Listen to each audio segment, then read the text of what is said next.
Mes amis, bien le bonjour. Un drame à Grenoble aujourd'hui. Une voiture impliquée dans un accident de la route, somme toute banal, hein, ça arrive tous les jours dans toutes les villes de la Terre, mais il y a quelque chose de très particulier ce jour-là. Le conducteur veut prendre la fuite, c'est un délit normalement, donc il y a, normalement dans une normale, hein, on se comprend, il y a un agent municipal, quelqu'un qui s'occupe de la propreté, qui veut l'empêcher de partir. Et sur ce, le conducteur sort un flingue, tire 2 coups dans la poitrine de l'agent municipal. Celui-ci s'effondre, il est conduit à l'hôpital entre la vie et la mort. On vient d'apprendre qu'il est décédé. Alors, il y a encore un autre détail que j'aimerais vous raconter. La voiture était immatriculée en Pologne. Ça vous dit quelque chose, ça, voiture immatriculée en Pologne? Rappelez-vous l'année dernière, juin 2023, une histoire qui avait défrayé la chronique. L'affaire Naël. Vous vous rappelez cette histoire où un jeune fonçait dans une voiture chère, puissante, fabrication allemande, il n'a pas voulu obtempérer, un flic a ouvert le feu, il l'a atteint mortellement, et puis ça a créé, vous vous rappelez les remous que nous avions connus. Elle était immatriculée dans quel pays la voiture? On ne gagne strictement aucun prix ce soir en devinant qu'elle était immatriculée en Pologne. Donc, qu'est-ce qu'on a aujourd'hui? On a aujourd'hui une répétition de l'affaire Naël, mais avec d'autres éléments. Bien entendu, officiellement, on ne sait pas si le conducteur est issu de l'immigration, mais je donne ma langue au chat. Je peux vous dire que si le conducteur n'est pas issu de l'immigration, moi, aldostérone, je fais un don de 500 € à une association qui lutte contre le réchauffement climatique. D'accord? Je le fais et je vous montrerai le reçu ici. Donc, mais je sais que je vais pas perdre mon argent parce que ceci ne va pas arriver. On va voir les détails qui vont arriver plus tard et on saura que nous sommes dans un cas pareil. Qu'est-ce qui se passe en France avec ces voitures immatriculées en Pologne? En fait, c'est très simple. C'est même très connu. Et je suis quand même extrêmement stupéfait. Je suis choqué, mais pas du tout étonné pour un pays qui marche sur la tête. Pourquoi? Tu pars en vacances avec de la famille, tu as ton épouse, tes enfants dans la voiture, tu conduis, je sais pas moi, une Skoda, tu conduis une Volkswagen, tu conduis un Renault Espace, on t'arrête sur le périph', on t'arrête sur une route nationale, on te fait jambon, œuf, fromage. On contrôle les lumières, on contrôle les pneus, la carte grise, on contrôle tout. Et puis, tu t'en sortiras de toute manière, du moment qu'ils t'arrêtent, il y a une amende forfaitaire que tu vas payer, c'est le prix du service, hein, ce qu'on appelle chez les taxieurs la prise en charge. Là, il est connu, même en dehors des frontières françaises, que les gangs de la drogue en France recyclent leur argent dans des voitures, dans des berlines allemandes, parfois à des prix neufs, toute option à 6 chiffres, donc des voitures des fois à plus de 100 000 €, eh bien achetées en cash, immatriculées en Pologne, et sous-loué en France. Donc pour blanchir l'argent et pour le faire fructifier, il y a beaucoup de cités qui sont devenues des plateformes tournantes de la drogue, eh bien cet argent-là, qu'est-ce qu'on en fait? Ils vont aller en Allemagne ou ailleurs, acheter des berlines allemandes très chères, très puissantes, ils les immatriculent en Pologne, c'est une sorte, comme on dit dans la marine, un pavillon de complaisance, et puis après, la voiture revient en France, elle est conduite par des irresponsables, par des gangs de criminels. Ils conduisent comme des fous. Et d'ailleurs, ils ont la protection des plaques minéralogiques. Dans le sens où si les plaques étaient franco-françaises, ils auraient été un peu plus réticents dans leur manière de conduire. Mais ils placent ces plaques polonaises pour obtenir une protection. Ça signifie qu'elles sont sous une autre juridiction. C'est l'Union européenne qui vous apporte ça. Je ne vais pas utiliser ça comme argument pour le Frexit, mais on se comprend. C'est l'Union européenne qui permet ce genre de choses en offrant des pavillons de complaisance permettant une impunité dans d'autres pays. Donc, ils roulent avec comme des malades.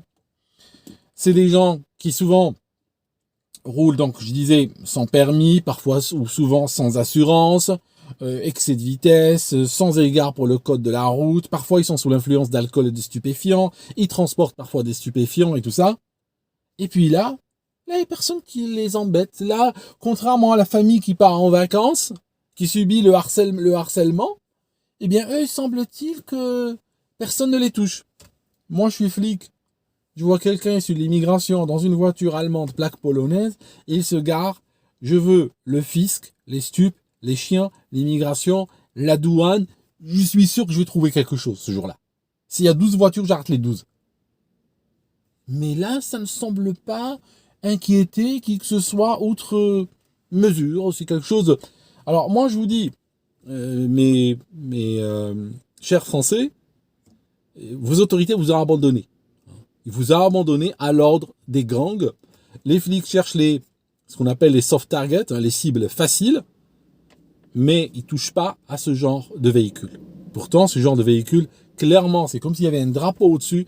Je fais partie d'un gang, ou cette voiture appartient à un gang, il y a de la fraude fiscale, il y a des stupes, personne ne touche. Donc, si vous voyez ce genre de véhicule, ne les contrariez pas. C'est des véhicules qui ont le droit de rouler à contresens, qui ont le droit de rouler sur le trottoir, qui ont le droit de faire ce qu'ils veulent. Personne ne va les toucher, clairement. S'ils commettent un accident ou autre, n'allez pas intervenir, n'allez pas les empêcher, n'allez pas les raisonner, n'allez pas empêcher un délit de fuite, ni tout autre délit en réalité.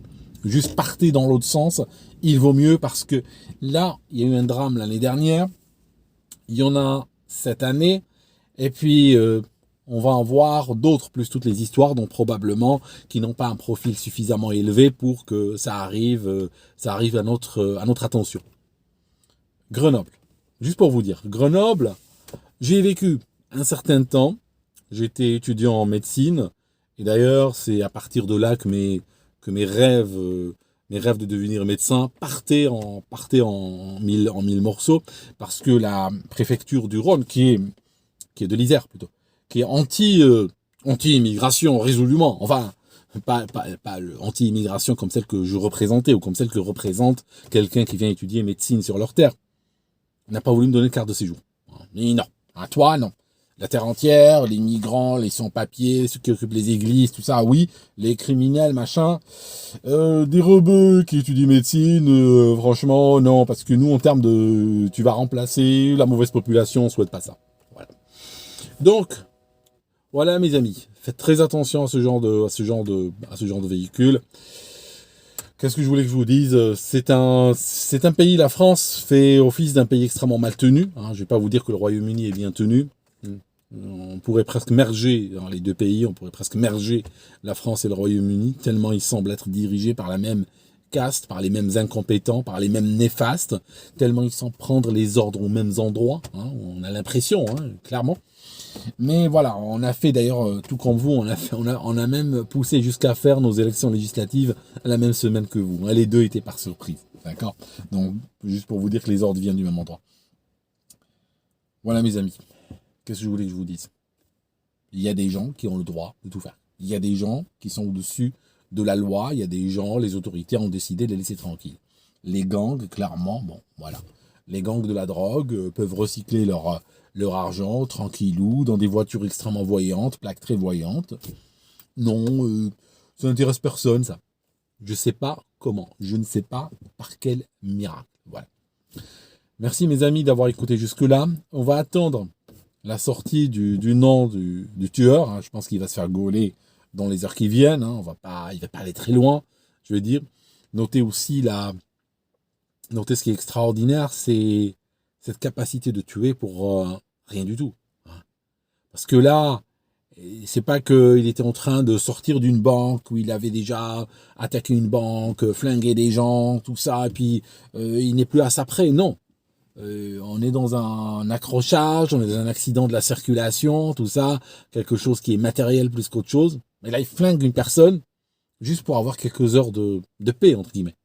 Parce qu'il va se faire gauler, il va se faire arrêter. Il va pas aller comme ça, partir et puis reprendre sa vie normalement, puis tout se passe bien. Non, il va se faire arrêter dans les heures qui viennent. Mais pour quelques heures de tranquillité, il est prêt à tuer. Voilà. Tire sur une personne, voilà, tranquille. Quand son nom va sortir, s'il s'appelle Pascal, s'il s'appelle Jean-Michel, voilà.